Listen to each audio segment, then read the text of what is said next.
Hello అండి. ఈ వీడియోలో 'హెడ్ ఓవర్ హీల్స్' ఎపిసోడ్ 4 చూడబోతున్నాం. హీరోయిన్ హ్యాండ్స్ హోల్డ్ చేసిన విషయం తలుచుకుంటూ హీరోయిన్ చాలా హ్యాపీగా ఫీల్ అవుతూ ఆమె ష్రైన్కి వచ్చిన క్లయింట్స్ని కూడా అడుగుతూ ఉంటుంది. ఒక అబ్బాయి ఒక అమ్మాయి హ్యాండ్ ఇలా పట్టుకున్నాడంటే అతనికి ఆమె అంటే ఇష్టమే కదా అని వచ్చిన వాళ్ళందరిని అడుగుతూ ఉంటుంది. ఆమె ఇలా బిహేవ్ చేయడం వాళ్ళ మదర్ చూసి కోపాన్ని కంట్రోల్ చేసుకుంటూ ఉంటుంది. అటు హీరో కూడా ఆర్చరీ ప్రాక్టీస్ చేస్తున్నప్పుడు హీరోయిన్ అతని హ్యాండ్ పట్టుకున్న విషయం తలుచుకుంటూ సిగ్గుపడుతూ ఉంటాడు. ఆ నైట్ హీరోయిన్ మదర్ ఆ అబాండన్డ్ హౌస్ దగ్గరికి వెళ్ళి కొన్ని పవర్డ్ మంత్రాస్తో రోప్తో ఆ ఇంటి చుట్టూరు రోప్ కట్టేస్తారనమాట, అక్కడికి ఎవరు ఎంటర్ అవ్వకుండా. అప్పుడే అక్కడికి 2 పర్సన్స్ వస్తారు. వాళ్ళు హీరోయిన్ మదర్ దగ్గరికి వచ్చి, మేము యూట్యూబ్ బ్లాగ్స్ చేస్తుంటాము, గోస్ట్ గురించి వీడియోస్ చేస్తుంటాము, ఇక్కడ గోస్ట్ ఉందా అని చెప్పండి అంటూ వాళ్ళ వైపు కెమెరా పెట్టి అడుగుతూ ఉంటారు. అప్పుడు హీరోయిన్ మదర్, ఇక్కడ చాలా నెగిటివ్ ఎనర్జీ ఉంది, లోపలికి వెళ్తే చాలా డేంజర్, ఇక్కడికి రావద్దు, ఇక్కడ నుండి వెంటనే వెళ్ళిపోండి అని చెప్తుంటే వాళ్ళు వినకుండా వాళ్ళ వైపు కెమెరా పెట్టి జూమ్ చేసి అడుగుతూ ఉంటారు. హీరోయిన్ మాస్క్ పెట్టుకొని వాళ్ళ మదర్ నైఫ్ తీసుకొని వాళ్ళిద్దరిని బెదిరించి అక్కడ నుండి వెళ్ళిపోమని చెప్తుంది. సో వాళ్ళిద్దరు వెళ్ళిపోతారు. ఆ తర్వాత హీరోయిన్ మదర్ కూడా అక్కడ నుండి వెళ్ళిపోతారు. వాళ్ళు వెళ్ళిపోయాక ఆ 2 పర్సన్స్ మళ్ళీ అక్కడికి వచ్చి చెప్పిన మాట వినకుండా ఆ అబాండన్డ్ హౌస్ లోపలికి వెళ్తారు. అక్కడికి వాళ్ళు వెళ్ళగానే ఆ గోస్ట్ వాళ్ళిద్దరిని అటాక్ చేస్తుంది. నెక్స్ట్ సీన్లో హీరోయిన్ వాళ్ళ మదర్తో గ్యోనని సేవ్ చేయడానికి ఇంకేమైనా వేస్ ఉంటే చెప్పొచ్చు కదా అని అడిగితే వాళ్ళ మదర్ హీరోయిన్తో, నీ దగ్గర ఏదన్నా ఒక థింగ్, దానికి ఐస్, లిప్స్ అండ్ నోస్ ఉండాలి, అలాంటి థింగ్ ఉంటే అది తీసుకెళ్ళి గ్యోనకి ఇవ్వు, అది కూడా అతన్ని నెగిటివ్ ఎనర్జీ నుంచి సేవ్ చేయడానికి యూజ్ అవుతుంది అని చెప్పేసరికి హీరోయిన్ ఇల్లంతా వెతుకుతూ ఉంటుంది. చిన్నప్పటి నుంచి టాయ్స్తో కూడా ఆడుకోలేదు నేను, అవి ఎక్కడ గోస్ట్ని అట్రాక్ట్ చేస్తాయని, నా దగ్గర ఏ థింగ్స్ లేవు అలాంటివి గోనకి ఇవ్వడానికి అని ఆమె ఇల్లంతా వెతికితే ఆమెకు ఒక లిప్ బామ్ దొరుకుతుంది. ఆ లిప్ బామ్కి ఐస్, లిప్స్ అండ్ నోస్ ఉంటుందన్నమాట. సో అది తీసుకెళ్ళి హీరోకి ఇవ్వాలని డిసైడ్ అవుతుంది ఆమె. ఆ తర్వాత వాళ్ళ స్కూల్కి వెళ్ళేటప్పుడు ఆ లిప్ బామ్ తీసుకెళ్ళి హీరోకి ఇవ్వాలనుకుంటుంది. అతనికి అది ఎలా ఇవ్వాలో తెలియక ర్యాండమ్గా అతనితో ఏదేదో మాట్లాడుతూ, ఇవాళ వెదర్ చాలా బాగుంది కదా, వెదర్ ఇలా బాగున్నప్పుడు మనం హైడ్రేటెడ్గా ఉండాలి, నీ లిప్స్ని దీంతో హైడ్రేట్ చెయ్యి అంటూ లిప్ బామ్ అతనికి ఇచ్చి అక్కడ నుండి వెళ్ళిపోతుంది. ఆ తర్వాత వాళ్ళు బస్సులో వెళ్తున్నప్పుడు హీరోయిన్ ఫ్రంట్ సీట్లో అండ్ బ్యాక్ సీట్లో హీరో అండ్ జీహో కూర్చో ఉంటారు. అప్పుడు ఆమె ఇందాక హీరోతో ర్యాండమ్గా అలా మాట్లాడినందుకు రిగ్రెట్ అవుతూ విండో దగ్గర హెడ్ పెట్టుకొని ఆలోచిస్తూ ఉంటే వెనక నుండి హీరో ఆమె నెక్ పైన టచ్ చేస్తాడు. అప్పుడు ఆమె వెంటనే అతని ఫింగర్ పట్టుకొని పింకీ ఫింగర్తోనే టచ్ చేసావు జీహో అంటూ వెనక్కి తిరిగి చూస్తే టచ్ చేసింది జీహో కాదని హీరో అని అర్థం చేసుకొని, ఓ గోను నువ్వా, నేను జీహో అనుకున్నాను అంటుంది. ఆ తర్వాత స్కూల్లో హీరోయిన్కి దోయన్ లెగ్ పైన బేబీ గోస్ట్ కనిపిస్తుంది. అప్పుడు హీరోయిన్ అది చూసి, ఓ నేను పెట్టిన ఆమ్లెట్ వర్క్ అవుతున్నట్టుంది, బేబీ గోస్ట్ నిద్రపోతుంది, అది సైలెంట్గా ఉన్నంత వరకు గ్యోనకి ఏ ప్రాబ్లం ఉండదు అనుకుంటుంది. ఆ తర్వాత వాళ్ళందరూ లంచ్కి వెళ్తారు. లంచ్ చేసేటప్పుడు హీరోయిన్ వెళ్ళి హీరో పక్కన కూర్చుంటుంది. అది చూసి జీహో, ఓ ఇప్పుడు గ్యోను నీకు ఫ్రెండ్ అయ్యాడు కాబట్టి పాత ఫ్రెండ్ని వదిలేసి వెళ్ళి అక్కడ కూర్చుంటావా అంటూ ఉంటాడు. అప్పుడే అక్కడికి వాళ్ళ రిమైనింగ్ టీమ్మేట్స్ వచ్చి కూర్చుంటారనమాట.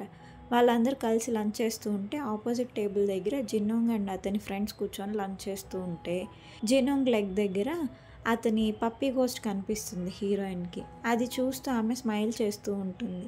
ఆమె స్మైల్ చేయడం హీరో అండ్ జీహో అబ్జర్వ్ చేస్తారు. ఆ తర్వాత సీన్లో కూడా ఆమె గ్రౌండ్ దగ్గర కూర్చొని ఉంటే అటు వెళ్తూ ఉన్న జిన్నోంగ్ అండ్ అతని ఫ్రెండ్స్ని చూస్తూ ఉంటుంది ఆమె. యాక్చువల్లీ ఆమె జిన్నోంగ్ పప్పీ గోస్ట్ని చూస్తూ స్మైల్ చేస్తూ చాలా క్యూట్గా ఉంది అనుకుంటూ ఉంటే వెనక నుండి హీరో అండ్ జీహో అది అబ్జర్వ్ చేసి జిన్నోంగ్ ఆమెకి ఎలా క్యూట్ అనిపించాడో అనుకుంటారు. కొద్దిసేపు తర్వాత జీహో వచ్చి హీరోయిన్ అడిగేస్తాడు, ఏంటి నువ్వు జిన్నోంగ్ని చూసి నవ్వుతున్నావు, అతను నీకు ఎలా క్యూట్ అనిపించాడు, నాకేం అర్థం కావట్లేదంటే హీరోయిన్ నవ్వుతుంది, నేను జిన్నోంగ్ని క్యూట్ అనలేదు, యాక్చువల్లీ అతన్ని పప్పి చనిపోయాక గోస్ట్ లాగా మారి తన చుట్టూనే తిరుగుతూ ఉంది, ఆ పప్పి ఎవ్వరికి హామ్ చేయదు, ఎంత క్యూట్గా ఉంటుందో ఆ పప్పి గోస్ట్ అని చెప్తూ ఉంటుంది హీరోయిన్. అటు హీరో వాష్రూమ్కి వెళ్ళినప్పుడు అక్కడ జిన్నోంగ్ అండ్ వాళ్ళ ఫ్రెండ్స్ కనిపిస్తారు అతనికి.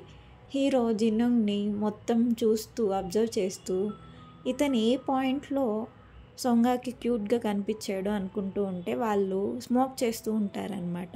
వెంటనే హీరో బయటికి వెళ్ళిపోయి, సార్ వాష్రూమ్లో వీళ్ళు స్మోక్ చేస్తున్నారని టీచర్కి వాళ్ళపైన కంప్లైంట్ చేసేస్తాడు. నెక్స్ట్ సీన్లో ఆ అబాండెండ్ హౌస్లో జరిగిన అటాక్ వల్ల పోలీస్ ఆఫీసర్స్, న్యూస్ రిపోర్టర్స్ అందరూ వచ్చి అక్కడ చెక్ చేస్తూ ఉంటారు. విలేజ్ షీఫ్ హీరోయిన్ మదర్ దగ్గరకు వచ్చి, ఇంకొక ఇద్దరు కూడా చనిపోయారు, ఇలాగే గానైతే ఈ ప్లేస్లో ఇంకెంతమంది చనిపోతారో అర్థం కావట్లేదు, నాకు భయంగా ఉంది, మీరే ఎలాగైనా హెల్ప్ చేయాలని హీరోయిన్ మదర్ని అడుగుతుంది. అప్పుడు ఆమె, లాస్ట్ నైట్ నేను వాళ్ళని చూసినప్పుడే చెప్పాను, ఇది డేంజర్ ప్లేస్, ఇక్కడ నుండి వెళ్ళిపోమని, నా మాట వినకుండా లోపలికి వెళ్ళినట్టున్నారు, అందుకే ఇలా జరిగింది అంటుంది. ఆ తర్వాత స్కూల్ అయిపోయాక హీరోయిన్కి వాళ్ళ మదర్ నుండి కాల్ వస్తుంది, అర్జెంట్ వర్క్ ఉందని. సో ఆమె జీహో అండ్ హీరోకి రేపు కలుద్దామని చెప్పి వెళ్ళిపోతుంది. ఆ తర్వాత ఆ నైట్ హీరోయిన్ అండ్ వాళ్ళ మదర్ కలిసి అబాండెండ్ హౌస్ దగ్గర ఇంకొక రిచువల్ పర్ఫామ్ చేస్తారు, ఆ గోస్ట్ ఎనర్జీ కొంచెమైనా తగ్గివ్వడానికి. అటు హీరో రిటర్న్ ఇంటికి వెళ్తూ ఉంటే యమహా ఎదురొస్తుంది అతనికి. ఆమె అతనితో మాట్లాడుతుంది. అప్పుడు అతను, నువ్వేంటి ఇక్కడ అని అడిగితే, నీతో మాట్లాడడానికే వచ్చాను అని చెప్పి, లాస్ట్ టైం హీరో వాళ్ళ గ్రాండ్ మా యాషెస్ దగ్గర పెట్టిన ఫొటోస్ అన్నిటిపైన స్క్రిబుల్ చేసేసి ఆమె అక్కడ పడేస్తుంది. అవి చూసి అతను బాధపడుతూ ఉంటాడు. అప్పుడు ఆమె, నీ మిస్ఫార్చ్యూన్, నీ బ్యాడ్ లక్ వల్లే మీ గ్రాండ్ మా చనిపోయింది, చిన్నప్పటి నుండి ఆమె నిన్ను పెంచినందుకు ఇది ఆమెకు జరిగింది, అంతా నీ వల్లే జరిగింది, అయినా ఇంకెన్ని సంవత్సరాలు నేను మీ ఫ్యామిలీని కాపాడాలి నీ బ్యాడ్ లక్ నుండి అంటూ అతని పైన కొంచెం సాల్ట్ అంతా స్ప్రింకిల్ చేస్తూ ఉంటుంది. ఆమె అలా చేసేసరికి అతను బాధపడుతూ ఇంట్లోపలికి వెళ్తాడు. బట్ అతనికి హీరోయిన్ ఇచ్చిన లిప్ బామ్ చూసి కొంచెం రిలీఫ్ ఫీల్ అవుతాడు. నెక్స్ట్ డే స్కూల్కి వెళ్ళేటప్పుడు బస్లో హీరోయిన్ నైట్ అంతా నిద్రపోకపోవడంతో ఆమె బస్లో తూగుతూ ఉంటుంది. ఆమె హెడ్ వెళ్ళి విండోకి తగలబోతూ ఉంటే హీరో అండ్ జీహో ఇద్దరూ హ్యాండ్ ఆఫర్ చేయబోతారు. బట్ హీరో ఫాస్ట్గా హెల్ప్ చేస్తాడు. ఆ తర్వాత స్కూల్లో బ్రేక్ టైంలో హీరోయిన్ క్లాస్ రూమ్లో పనుకో ఉంటుంది. ఇద్దరు స్టూడెంట్స్ లేటెస్ట్గా వైరల్ అవుతున్న ఆ గోస్ట్ వీడియో చూద్దామంటూ వీడియో టర్న్ ఆన్ చేస్తారు. యాక్చువల్లీ అది లాస్ట్ టైం ఆ యూట్యూబర్స్ పెట్టిన లైవ్ వీడియో. ఆ వీడియోలో హీరోయిన్ షమాన్ కాస్ట్యూమ్లో ఉంటుందన్నమాట. ఆ వీడియో చూసి ఆ స్టూడెంట్ హీరోయిన్ దగ్గరకు వచ్చి, ఈమె అచ్చం నీలాగే ఉంది, ఒక్కసారి ఈ వీడియోలో మాట్లాడినట్టు నువ్వు ఒకసారి మాట్లాడవా, అది నువ్వో కాదో తెలుసుకోవాలని ఉంది అని హీరోయిన్ అడుగుతూ ఉంటాడు అతను. ఆ తర్వాత స్టూడెంట్స్ అందరు గ్యాదర్ అవుతారు ఆమె దగ్గరికి. మళ్ళీ అతను అందరి ముందు కూడా అడుగుతూ ఉంటాడు, ఒక్కసారి ఆ వీడియోలో ఆమె చెప్పినట్టే చెప్పవా, సేమ్ ఆమె నీలాగే ఉంది, కొంపదీసి నువ్వే ఆ షమాన్వి కాదు కదా అని ఆమెను ఫోర్స్ చేస్తూ ఉంటారు అందరూ మాట్లాడమని. ఆమె హెసిటేట్ అవుతూ ఉంటుంది, నేను కాదు ఆ వీడియోలో ఉండేది అని చెప్తూ కూడా ఆమె సీరియస్గా చెప్పకుండా స్మైల్ చేస్తూనే చెప్తూ ఉంటుంది. అది చూసిన హీరో కోపం వచ్చి వాళ్ళందరినీ తిడతాడు, ఎందుకు ఆమెను ఫోర్స్ చేస్తున్నారని చెప్పి. ఆ తర్వాత క్లాస్ రూమ్లోంచి బయటికి వెళ్ళాక అతను హీరోయిన్ని కూడా తిడతాడు, వాళ్ళందరినీ అంత ఇబ్బంది పెడుతూ ఉంటే సీరియస్గా చెప్పకుండా స్మైల్ చేస్తూ ఉంటావేంటి, నువ్వేమైనా ఏదైనా జరిగినప్పుడు నీకు నచ్చకపోతే సీరియస్గా రెస్పాండ్ అవ్వాలి కదా, అలా స్మైల్ చేస్తూ ఉంటే ఎవరు నిన్ను సీరియస్గా తీసుకోరు అని అతను ఆమెను తిడతాడు. అప్పుడు ఆమె ఇమాజినేషన్లో కోపంగా హీరోని అటాక్ చేసి, అవును నేను షమాన్నే, నిన్ను సేవ్ చేయడానికే ఇదంతా పడుతున్నాను, ఇంత కష్టపడుతున్నాను అని చెప్పినట్టు ఆమె ఇమాజిన్ చేసుకుంటుంది. బట్ రియాలిటీలో మాత్రం అతనికి తిరిగి ఏం చెప్పలేకపోతుంది. ఆ తర్వాత హీరో అండ్ జీహో కలిసి ఆర్చరీ ప్రాక్టీస్ చేస్తూ ఉంటారు. అప్పుడు జీహో హీరోతో, నువ్వు ఇందాక సొంగాన్ని తిట్టావు కదా, ఆ విషయంలో ఆమె తప్పేం లేదు, ఆమె అలా స్మైల్ చేయడానికి కారణం నేను. లాస్ట్ ఇయర్ ఆమె ఈ స్కూల్లో జాయిన్ అయినప్పుడు క్యాఫ్టేరియాలో ఒక్కటే లంచ్ చేయడానికి కూడా చాలా ఇబ్బంది పడుతూ కనిపించింది ఆమె. ఆ సిచ్యువేషన్లో నన్ను నేను ఊహించుకున్నాను. వెంటనే వెళ్ళి ఆమెతో మాట్లాడుతూ, నీకెవరు ఫ్రెండ్స్ లేకపోయినా పర్లేదు, నేను నీకు ఫ్రెండ్గా ఉంటాను, బట్ ఇలాంటి సిచ్యువేషన్స్లో యాంగ్జైటీ తగ్గి నీకు హెల్ప్ అవ్వాలంటే ఒక స్మైల్తో అందరినీ పలకరించు, అలా చేసావంటే నీకు కొంచెమైనా యాంగ్జైటీ తగ్గి టెన్షన్ లేకుండా ఉంటుంది, ఇక నుండి స్మైల్ చేస్తూ మాట్లాడు ఎవరితో అయినా అని చెప్పి నేనే ఆమెకి ఆ టిప్ ఇచ్చాను. అప్పటి నుంచి ఆమె అలా స్మైల్ చేయడం స్టార్ట్ చేసింది. సో నువ్వు ఆమెను తిట్టాలనుకుంటే నన్ను తిట్టు అని చెప్తాడు. ఆ నైట్ మళ్ళీ హీరోయిన్ వాళ్ళ మదర్ ఆ అబాండెండ్ హౌస్ దగ్గర ఇంకొక రిచువల్ చేస్తూ ఉంటారు. హీరోయిన్ హీరో ఆమెని తిట్టిన విషయం తలుచుకుంటూ బాధపడుతూ ఉంటుంది. అటు హీరోయిన్ మదర్ కూడా పాస్ట్‌లో యమహాతో కలిసి ఆమె ఇలాగే రిచువల్స్ చేసి ఉంటుందన్నమాట. యాక్చువల్లీ యమహాని చిన్నప్పుడు హీరోయిన్ వాళ్ళ మదరే పెంచుంటుంది. సో అది తలుచుకుంటూ ఆమె కూడా బాధపడుతూ ఉంటుంది. రిచువల్ అయిపోయాక వాళ్ళు రిటర్న్ వెళ్తున్నప్పుడు అదే ప్లేస్‌లో హీరో కనిపిస్తాడు వాళ్ళకి. వెంటనే హీరోయిన్ మాస్క్ పెట్టేసుకొని వాళ్ళ మదర్ వెనుక హైడ్ అవుతుంది. అప్పుడు హీరో అక్కడికొచ్చి సారీ మీ ఇద్దరిని డిస్టర్బ్ చేసినందుకు. బట్ యాక్చువల్లీ ఒక వీడియోలో మీరిద్దరు కనిపించారు. ఆ వీడియో వల్ల మా క్లాస్మేట్ చాలా ఇబ్బంది పడుతుంది. మా ఫ్రెండ్కి హెల్ప్ చేయడానికే ఇలా చేస్తున్నాను. ప్లీజ్ ఒక్కసారి మీరు మాస్క్ తీస్తారా? నేను మీ ఫోటో క్యాప్చర్ చేసుకుంటాను. ఈ ఫోటో స్కూల్లో చూపించానంటే మా ఫ్రెండ్ ఇబ్బంది పడకుండా ఉంటుంది అని అతను అడుగుతాడు. అప్పుడు హీరోయిన్ మదర్ లేదు తన ఫోటో క్యాప్చర్ చేయడం మాకు ఇష్టం లేదు. ప్లీజ్ వెళ్ళిపో ఇక్కడ నుండి అని చెప్తే హీరో సరే అని చెప్పి వెళ్ళిపోతూ హీరోయిన్ నెంబర్కి మెసేజ్ చేస్తాడు. సోంగా ఎక్కడున్నావు, నీతో మాట్లాడాలనుకుంటున్నాను అని మెసేజెస్ పంపిస్తూ ఉంటే అక్కడున్న హీరోయిన్ ఫోన్ నోటిఫికేషన్ వస్తూ ఉంటుందన్నమాట. సో అతను వెనక్కి తిరిగి చూస్తాడు మళ్ళీ. అప్పుడు హీరోయిన్ ఏంటి మళ్ళీ వెనక్కి తిరిగి చూస్తున్నావు?